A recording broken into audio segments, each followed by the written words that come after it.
Only in politics and professional golf can one hear an arsonist share his impassioned vision for the rebuild he rendered necessary.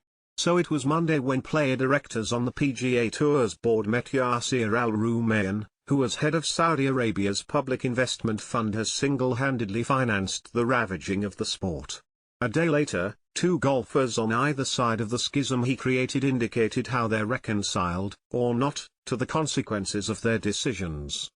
Jon Rahm, one of Al-Rumayyan's more expensive firestarters, offered a positive pitch for the tour he left. "It was fun to watch, and what a finish.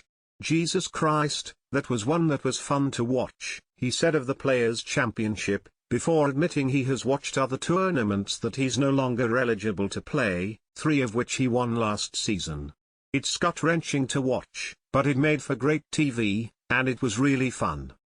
Pictured the reigning Masters champion watching the action from home, then juxtapose that with the widely circulated image of him playing a live event in Jeddah with not a spectator in sight. Asked about a subsequent live stop in Hong Kong, Rahm praised the people and the food. He is a competitor reduced to a concierge. His brave face notwithstanding, there was a poignant note in his comments about moving to live golf. "It's done. It's past.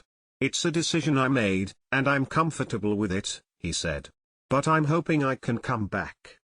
Rahm gives the impression of someone convinced he was going to be a one-man catalyst, that his departure would be a shock so seismic that every faction in golf would hasten toward reunification.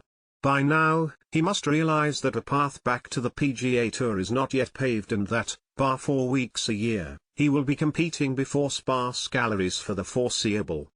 His words struck a dissonant chord against those of Xander Schauffele, a leading man in the players' drama Rahm enjoyed from his couch.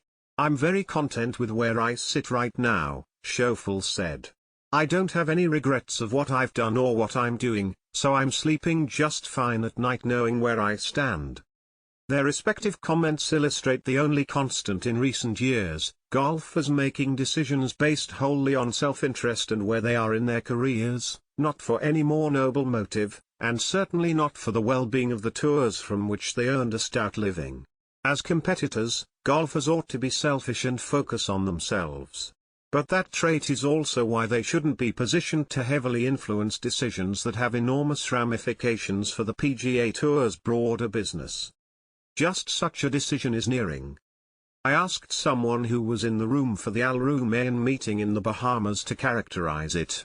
"Weather today was partly sunny with scattered but significant clouds," came the response. No cloud looms more ominously than the issue of how, or if, live golfers return to the PGA Tour in any peace deal.